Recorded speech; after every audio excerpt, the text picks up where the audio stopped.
বিষ্ণু বৈষ্ণৱৰ কিঞ্চিত একো নাহি ভেদ, দুইৰ কথা কৰে পাতকৰ স্কন্ধচ্ছেদ। আমাক কৃপালুগুৰু শংকৰদেৱে দিলে যে বিষ্ণু ভকতৰ সংগ লৈবা প্ৰথমত, গুৰু মানি শুশ্ৰূষা কৰিবা ভাল মত। বিষ্ণু আৰু বৈষ্ণৱৰ ভেদ নাই, এজনৰ ইপিঠি আৰু সিপিঠি। গতিকে মোৰ যিবিলাক অজ্ঞানতা মূঢ়তাবিলাক আছে এইবিলাকক দূৰ কৰি দিয়া তুমি। আমি কি কৰিম? কৃষ্ণৰ চৰিত্ৰ অমৃত পান কৰিম। চৰিত্ৰবিলাকো সুন্দৰ, অমৃত। আৰু এহিহে তাৰিবে আবে দুৰ্ঘৰ কলিত। কলিকালটো মহাভয়াৱহ বুলি কৈছোঁ। কলিকালত তৰিবৰ কাৰণে আমাক লাগিব হুয়া শৌচ কৰা নিত্য মনক সংযম। কলিত তৰিবৰ কাৰণে ঔষধটো হ'ল হুয়া শৌচ কৰা নিত্য মনক সংযম। দিয়া দান সমস্তকে বুদ্ধি কৰি হম। মই কাকো বেয়া পাবৰ কাৰণে পৃথিৱীত জন্মগ্ৰহণ কৰা নাই। পৰৰ ধৰ্মক নিহিংসিবা কদাচিত, কৰিবা ভূতক দায়া সকৰুণ চিত। তেতিয়া ইয়াতো সেইকাৰণে কৈছে যে এই সংসাৰত এইটো বৈকুণ্ঠৰ শাস্ত্ৰ, ইয়াত বিষ্ণু আৰু বৈষ্ণৱৰ ইয়াত ভেদ নাই। আমাৰ অজ্ঞানতাবিলাক ছেদ কৰিবৰ কাৰণে এই ব্যৱস্থা। এতেকে শুনিব আমি কৃষ্ণৰ চৰিত্ৰ। আনন্দৰ এটা চৰিত্ৰ আছে, যাৰ জন্ম নাই, যাৰ মৃত্যু নাই। এইজনাই জন্মগ্ৰহণ কৰোঁতেই কিন্তু কাৰাগাৰত জন্মগ্ৰহণ কৰিছে। কাৰাগাৰত জন্মগ্ৰহণ কৰিলে পিতৃ আৰু মাতৃ দুইটাক কিন্তু হাতত ঠিকলি, কঁকালত ঠিকলি, এন্ধাৰ কক্ষত। জন্ম পায়ে কিন্তু তেওঁ চতুৰ্ভুজ ৰূপ, য'ত মাতৃয়ে কৈছে বাছা এই ৰূপ সম্বৰণ কৰ, এতিয়াই কিন্তু গম পাই যাব। কোনে? কংস। মাতৃৰ কথা মতে কৃষ্ণই দ্বিভুজ ৰূপ ল'লে। বসুদেৱে শপতে মনে কৈলা স্নান। বসুদেৱৰ মন আনন্দিত হৈ গ'ল। কোন এইজন? আমি দেখোঁ অন্ধকাৰ কাৰাগাৰত আছিলোঁ, কাৰাগাৰখন পোহৰ হৈ গ'ল, হাতৰ শিকলি আমাৰ নোহোৱা হৈ গ'ল, চন্তৰী প্ৰহৰীবিলাক নিদ্ৰা গ'ল, দুৱাৰবিলাক খোল খাই গ'ল। তেতিয়াহ'লে সেইজন। এই কথাখিনি আমি জানিব লাগিব, আৰু জানিলেহে আমি এতেকে শুনিব আমি কৃষ্ণৰ চৰিত। এহিহে তাৰিব আবে দুৰ্ঘৰ কলিত। এই জন্ম মৃত্যু নোহোৱাজন জন্ম হৈ আমিবিলাকক কিন্তু অজ্ঞানতা আৰু মূঢ়তাৰ পৰা এখন সুন্দৰ সত্যৰ বাটেৰে আগবঢ়াই লৈ গ'ল। এইজনক জানিব পাৰিলে আমি তৰিব পাৰিম। কাৰণ দেৱৰ দুৰ্লভ সুখ মুনি মহাভাগ, কিমতে পাইলন্ত পৰীক্ষিতে তাংক লাগ। বৈকুণ্ঠৰ শাস্ত্ৰ যিটো বেদান্তৰ তত্ত্ব, 7 দিনে কৈলাহিত মহাভাগৱত। আমি সপ্তদ্বীপা বসুমতীত আছোঁ। সপ্ত স্বৰ্গ, সপ্ত বৈকুণ্ঠ, ভূ ভৱ স মহজন তপ সত্য। আমিবিলাকো জন্মগ্ৰহণ কৰোৱা ঠাইখিনিত সোম, মংগল, বুধ, বৃহস্পতি, শুক্ৰ, শনি, ৰবি, আমি প্ৰত্যেকে 7 দিনৰ কাৰণে আহিছোঁ। পৰীক্ষিতে 7 দিন শুনা বুলি কৈছে। আমিও এই জীৱনত 7টা দিনত মোৰ হৃদয়ৰ অজ্ঞানতা দূৰ কৰি পৰমেশ্বৰ কৃষ্ণক উপলব্ধি কৰি জীৱনক ধন্য কৰিব লাগে। আমি জানিব লাগে আমি যত জীৱ তোমাৰ পালন হৰি হৰি হৰিয়ে। ভগৱন্তক জনাটোৰ বাহাদুৰি তাতেই। যে গোটেই বিশ্ব ব্ৰহ্মাণ্ডৰ তুমিয়ে গৰাকী, তুমি অনাদি অনন্ত কাৰণৰ কাৰণ আদি নিৰঞ্জন নাৰায়ণ। আমি যিমান জীৱ আছোঁ সকলোতে তুমিয়ে আছা। সমস্ত ভূতৰে তুমিহে আত্মা, হৃদয়ে পৰম গুৰু, তথাপি সেৱা অনুহাৰে কৃপা কৰা যেন কল্পতৰু। গতিকে ইয়াত সেইকাৰণে কৈছে যে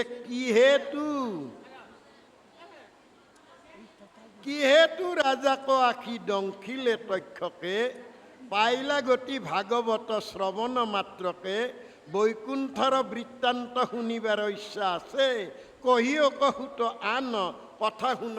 মই বাকীবিলাক নালাগে, মই তৰি যোৱা মন্ত্ৰ লাগে। কোন? মানৱ। এই মানৱকুল তৰণৰ নিমিত্তে আচলতে সৰ্পই দংশন পৰীক্ষিতৰ ক'ত কৰিছে? চৰণত। কৃষ্ণৰ বাৰু এই ব্যাধেশৰডাল ক'ত মাৰিছে? চৰণত। আমাৰ মৃত্যুবিলাক ক'ৰ পৰা হয়? চৰণৰ পৰা। সাপ এডালে যেতিয়া বেং ধৰে, ভেকুলী ধৰে, ক'ত ধৰে? ভৰিত। চৰণত। আমাকো কাল অজগৰে গিলি আহি আছে। বৰ কৌশল কৰি কথাখিনি কৈছে, মাত্ৰ আমি অনুভৱ কৰিব লাগে। ইয়াত সেইকাৰণে কৈছে যে সাপডালে ৰজা। আমাৰ মানুহে কয় নহয়, বোলে একেবাৰে ভৰিৰ পিনে চেঁচা পৰি গৈছে আৰু। তাৰমানে জীৱবিলাকো কৌশল কৰি কৈছে, সৰ্পডালে গাঁত খুটিলেও মৰিলহেঁতেন, কিন্তু চৰণত। কাল ব্যাধে কৃষ্ণৰ বুকুত মাৰি দিলেও মৰিলেহেঁতেন, কিন্তু নহয়, চৰণত। এই চৰণ আমি জীৱনকালত চিনি পাব লাগে। চৰণেহে জানে মৰণৰ ঠাই, জোৰে মৰা তোকে যায়। আমিবিলাকক সেই কথাটো বুজাই কৈছে যে চক্ষুই আদিত্য, নাসিকাই বায়ু, কৰ্ণে দিশ, জিভাই বৰুণ, বাক্যে ব্ৰহ্ম, মুখে পদ্ম, কণ্ঠে সৰস্বতী, হৃদয়ে বিষ্ণু, নাভিয়ে পদ্মনাভ, লিংগে প্ৰজাপতি, গুজ্জে মিত্ৰ, চৰণে বিষ্ণু। পৰীক্ষিতৰ সৰ্পডালে, সৰ্প মানে কাল, কাল মানে সময়। সময়ে আহিছে বিষ্ণুৰূপী ভগৱন্তৰ চৰণ কমলত। আমি এই অনুভৱ যেতিয়াই কৰিব পাৰিম, ইয়াৰ ভিতৰলৈ আমি সোমাব পাৰিম। কৃষ্ণ কৃষ্ণ কৃষ্ণ। এই মাইকীজনী বৰ চিঞৰি কুলীন বুলি ভাবিছিলোঁ। তোমালোকৰ প্ৰশ্নত মই আনন্দিত হৈছোঁ। মই ক'বলৈ গ'লে পাখি যিমান থাকে চৰাই তেনেকৈ উৰাই। মই জ্ঞানলব্ধ নহয়। যি মই জানো সেইমতে যিমান পাৰে মই ক'বলৈ চেষ্টা কৰিম। মই কৃষ্ণৰ লীলা তোমালোকক কম, কিন্তু এই গ্ৰাম্য কথাই আমাৰ মন মলিন কৰে। এনে বাণীবিলাকক মই শুদ্ধ কৰিব লাগিব। শুদ্ধ কৰিব গ'লে কৃষ্ণ চৰিত্ৰত মোৰ মহালাভ আছে। এই কৃষ্ণ আনন্দৰ চৰিত্ৰ, এইটো পৰমানন্দৰ চৰিত্ৰ। কৃষ্ণৰ কীৰ্তনে জাতি অজাতি নবাচে। জাতি সংসাৰত দুটা, এটা পুৰুষ, এটা প্ৰকৃতি, এটা ভকত, এটা অভকত। ভকতেহে মাত্ৰ বুজি পাব ভগৱন্ত কোন। যেনেকৈ শ্ৰীমন্ত শংকৰ হৰি ভকতৰ জানা যেন কল্পতৰু। কৃপালু গুৰুজনা ভকতৰহে গুৰু। অভকতে ইয়াৰ মৰ্যাদা বুজিও নাপাব, নাজানিব। কাৰণ কৃষ্ণৰ কীৰ্তন কৃপালু গুৰু শংকৰদেৱে বৰ কৌশল কৰি আমিবিলাকক দিছে। গতিকে বৈকুণ্ঠৰ শাস্ত্ৰ এইটো মহাভাগৱত। ই বৈকুণ্ঠত আছিল। বৈকুণ্ঠত স্বয়ং নাৰায়ণে ব্ৰহ্মাক দিলে, ব্ৰহ্মাই আকৌ নাৰদক দিলে, নাৰদে আকৌ ব্যাসক দিলে, ব্যাসে আকৌ শুকক দিলে, শুকে আকৌ পৰীক্ষিতক দিলে, তেতিয়াহ'লে পৰীক্ষিতক নিদিয়া হ'লে আমি নাপালোহেঁতেন।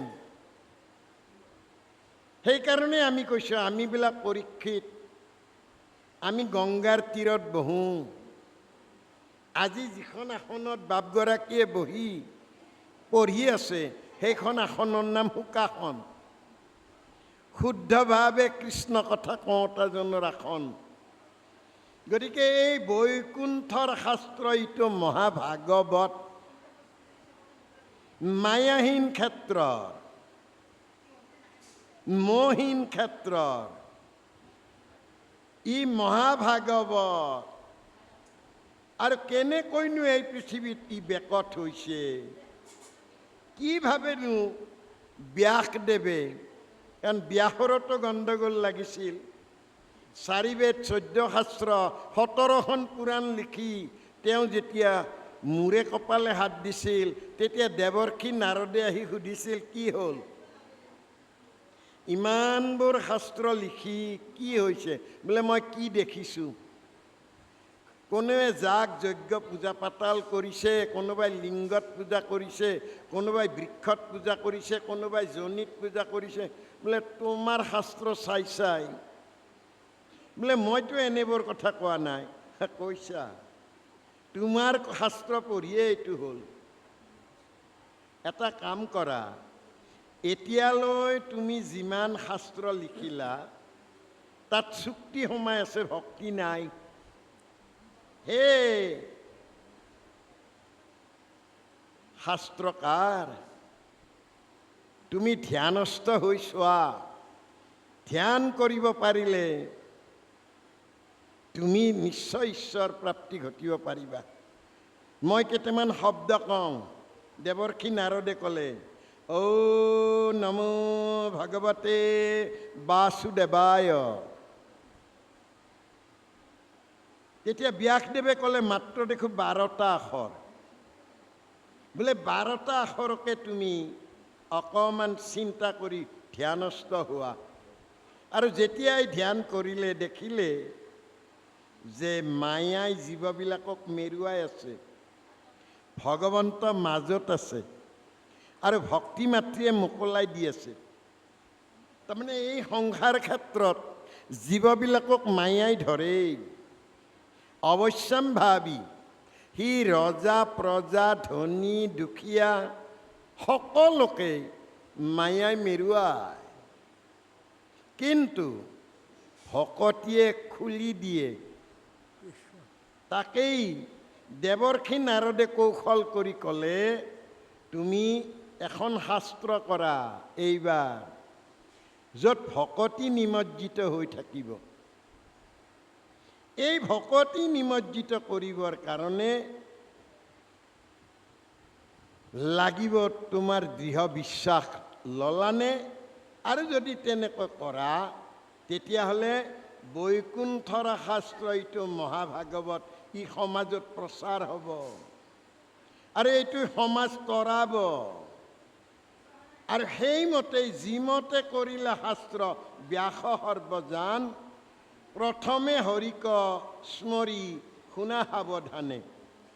এয়া ভাগৱতৰ শুভাৰম্ভ। এই যে 28 সহস্ৰ ঋষি আহিল বেদত প্ৰধানে, তেওঁলোকৰ সানুনয় বিনয়ত এয়া সুতে এই নৈমিষাৰণ্যত এই পুংখানুপুংখভাৱে সকলো কথা ক'বৰ নিমিত্তে তেওঁ ক'ব। আৰু এইখিনিৰ পিছতে ব্যাস নাৰদ সংবাদ। এই আমি যে ক'লোঁ যে তুমি এই কামটো কৰা, এই কামটো কেনেকৈ কৰালে এইখিনি বাপগৰাকী এতিয়া পাঠ কৰিব। ব্যাস সংবাদ। কিছুদিন পিছত এয়া বদৰিকাশ্ৰমত মনত সুখ শান্তি নোহোৱাকৈ বহি আছে যেন উগুল থুগুল মন। উগুল থুগুল মনটো এইকাৰণেই হৈছে যে পৰম সত্যক এতিয়াও আনি ল'ব পৰা নাই। যিজনাই শাস্ত্ৰ লিখিছে তেওঁৰেই গণ্ডগোল লাগি গৈছে। আৰু তেনে এটি অৱস্থাত দেৱৰ্ষি নাৰদ তাত উপস্থিত হৈছে, হাতত বীণ লৈ আহিছে, ৰাম নাম উচ্চাৰণ কৰিছে, হৃদয়ত কিন্তু ৰাম নাম লোৱাই নহয়, মনত ফূৰ্তি। এইকাৰণে যি বেদব্যাসে ইমানবিলাক শাস্ত্ৰ লিখিলে, তেওঁৰেই যিটো গণ্ডগোল লাগিছে, এইটো দেখি দেৱৰ্ষি নাৰদ আচৰিত। আৰু তেওঁ যন্ত্ৰতেই মহাহৰিৰ নাম লৈ লৈ ওচৰ যেতিয়া চাপিছে, নাৰদক দেখি ব্যাসৰ মনটো আনন্দিত হ'ল। তেওঁ আঠে বেঠে আহি পেলাই তেওঁ কৃতাঞ্জলি কৰিলে, সগৌৰৱে তেওঁ সেৱা জনালে, আসন দিলে, পাদ্য অৰ্ঘৰে পূজিলে, প্ৰণিপাত কৰি কুশল আগমন সুধিলে। আৰু নাৰদেও তেওঁক সুধিলে, কি হৈছে তোমাৰ? তোমাৰ চিত্ত শান্ত হোৱা নাই, তোমাৰ চিত্ত উচপিচ কৰি আছে, বিপৰীত কৰ্ম তোমাৰ হৈছে। ইমান শাস্ত্ৰ তুমি কৰিলা, 4 বেদ 14 শাস্ত্ৰ 17খনকৈ পুৰাণ লিখিলা, কৰিলা বেদৰ অনেক শাখা ভেদ, যাৰ যেন জাতি ধৰ্ম দিলা পৰিচ্ছেদ, তুমিতো গোটেইখিনি কৰি পেলালা। কৃষ্ণ কৃষ্ণ। কৰিলা ভাৰত পুৰাণ অষ্টাদশ, গোটেইখিনি কামেই তুমি কৰিলা, কিন্তু জগতত ব্যাপিল তোমাৰ মহাযশ, তোমাৰ যশেৰে পৰিপূৰ্ণ হৈ গ'ল। কিন্তু মহাযশ লাভ কৰিও তুমি কিন্তু শান্তি পোৱা নাই। এটা অনুভৱ কৰা এতিয়া, তুমি ব্ৰহ্মক সাক্ষাৎ কৰিব পাৰা, আৰু ব্ৰহ্মক যিয়ে জানে তেওঁ ব্ৰহ্মত্ব লাভ কৰে। ব্ৰহ্ম জানন্তি ব্ৰাহ্মণ, ব্ৰহ্মক সাক্ষাৎ তুমি কৰা সমাধিত, তথাপি তোমাৰ কেনে অসন্তুষ্ট চিত, গণ্ডগোলটো ক'ত? তাৰমানে তুমি তোমাক চিনিব পৰা নাই। আপোনাকো ভজন্তে আপোনাৰ কোনো শ্ৰম, যেতিয়ালৈ তুমি তোমাক ভজিব নোৱাৰা, তুমি আনক কেনেকৈ ভজিবা? সেইকাৰণে তোমাৰ অসন্তুষ্ট চিত। কহিয়ক ঋষিমত ইহাৰ কাৰণ, শুনি প্ৰণিপাতে ব্যাসে বুলিলা বচন। ব্যাসৰ এতিয়া মনৰ উগুল থুগুল ভাৱনাটো দেৱৰ্ষি নাৰদৰ ওচৰত ক'বলৈ ব্যাকুল হৈ পৰিল। কি ক'ম মই, মোৰ এই দুখ গণ্ডগোলটো লগে আছে। আৰু আছে নাই দিওঁ, সেইখিনিও যোৱা নাছিলে, তেওঁ আপুনি কলেজত এবাৰ গৈছে অলপ বেছিকৈ এইখিনিৰ পৰা যাব এতিয়া। কৃষ্ণ। ইয়াতে যে কিমতে পাইলন্ত পৰীক্ষিতে না দেৱৰ দুৰ্লভ সুখ মুনি মহাভাগ, কিমতে পাইলন্ত পৰীক্ষিতে তাংক লাগ। তাৰপিছত গ'ল দিয়ক 16 পৰাহে, 16 পিছৰ পৰা কিহেতু ৰাজাকৰ আশী দংখিলে তক্ষকে। বৈকুণ্ঠৰ শাস্ত্ৰ এইটো বেদান্তৰ তত্ত্ব, 7 দিনে কৈলা যিটো মহাভাগৱত। কিহেতু ৰাজাক আশী দংখিলে তক্ষকে, পাইলা গতি ভাগৱত শ্ৰৱণ মাত্ৰকে। মোক এইখিনি কথা অকণমান বুজাই কওক, কিয় কেনেকৈ ৰজাই দংশন কৰাৰ পিছতো তেওঁ তৰিব পাৰিলে? কিয়? বৈষ্ণৱৰ বৃত্তান্ত শুনিবাক ইচ্ছা আছে, কহিয়ক সুত আন কথা শুন। মই বেলেগ কথা পিছত শুনিম। প্ৰথম কথা হ'ল তৰণৰ ব্যৱস্থাটো। এইজন পৰীক্ষিতে গংগাৰ তীৰত প্ৰথমতে স্থিতি লাভ কৰি ভগৱন্তত একান্ত বিশ্বাস ল'লে। গতিকে এই ভাগৱতে গতি দিয়ালে, শ্ৰৱণত মনৰ ভিতৰৰ অজ্ঞানতা আঁতৰি গ'ল, ইয়াত সমস্তখিনি বুজি পালে। হেন শুনি সুতে বিনা অন্ত অৱনত, আমি অকুলীন হেন আছিল মনত, তোমাহাৰ প্ৰশ্নে ভৈল আজি সি পবিত্ৰ, শুনা যেন জানো কহু কৃষ্ণৰ চৰিত্ৰ। তোমালোকেই কিন্তু গংগাৰ তীৰত মই যেতিয়া শুনিবলৈ গৈছিলোঁ, অকুলীন বুলি মোক নিলগাই দিছিলা। আজি কিন্তু 28 সহস্ৰ ঋষি আকৌ মোৰ ওচৰ চাপিছা। মই আনন্দিত হৈছোঁ, কিন্তু আজি কিন্তু এটা আনন্দ এইকাৰণে পাইছোঁ যে মই অকুলীন বুলি যিটো মনৰ ভাৱ আছিল, সকলো আজি দূৰ হৈ গ'ল। মই কম, সকলো কম, কিন্তু ক'ব লাগিলে মই জানিব লাগিব। কৃষ্ণ এই সম্পৰ্কে কম। নানা হিংসা ধৰ্ম নানা দেৱ পূজৈ পুণ্য হয় ভৈল্যে দুনাই নৰকত মজু। কৃষ্ণ কৃষ্ণ। এয়া দেৱৰ্ষি নাৰদ আহি পোৱাৰ পিছতো তেওঁ কিন্তু কৈছে যে মই জনা বুলি কৈছা, মই হেন ব্যাসৰ চাৰিওফালে যশ ব্যাপি যোৱা বুলি কৈছা যদিও মই লজ্জিত। হয়ো যদি আমি বেদ শাস্ত্ৰত পাৰ্গত, কৰ নিতে ঈশ্বৰ অৰ্পণা কৰ্ম যত, মহাজ্ঞানপূৰ্ণ আমি জগতে প্ৰখ্যাত, হন্ত সমাধিত ব্ৰহ্ম আপুনি সাক্ষাৎ। মই সকলো কৰিব পাৰোঁ, কৰোঁ, কিন্তু মোৰ শাস্ত্ৰবিলাক পঢ়ি পঢ়ি সমাজ যে বিপথে গ'ল, এইটোতহে মই আচৰিত হৈছোঁ। সেইকাৰণে মনত বৰ অসন্তোষ, তথাপি নুগুচে মোৰ মনে অসন্তোষ। মোৰ পৰাই আচলতে সংস্কাৰ হ'ব লাগিছিল, কিন্তু মই ব্যাসে সংস্কাৰ কৰিব যেন পৰা নাই।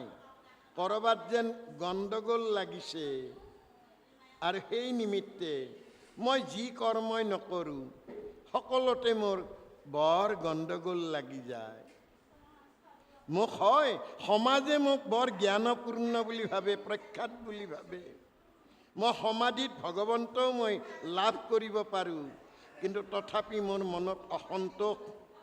মই বৰ দুখিত, মোৰ যেন ক'ৰবাত দোষ হৈছে। হে দেৱৰ্ষি নাৰদ, আপুনি কিন্তু অগাধ বুদ্ধিৰ, আপুনি ভগৱন্তৰ অংশ অৱতাৰ। মই আপোনাক সুধিছোঁ, মোৰ ইয়াৰ কাৰণটো কি, গণ্ডগোলটো ক'ত?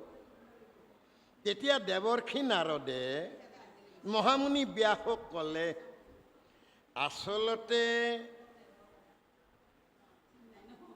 তোমাৰ কাৰণে সমাজখন এতিয়া বিপথে গ'ল, কাৰণ তুমিহে কৰিলা হবে জগতকে নাশ।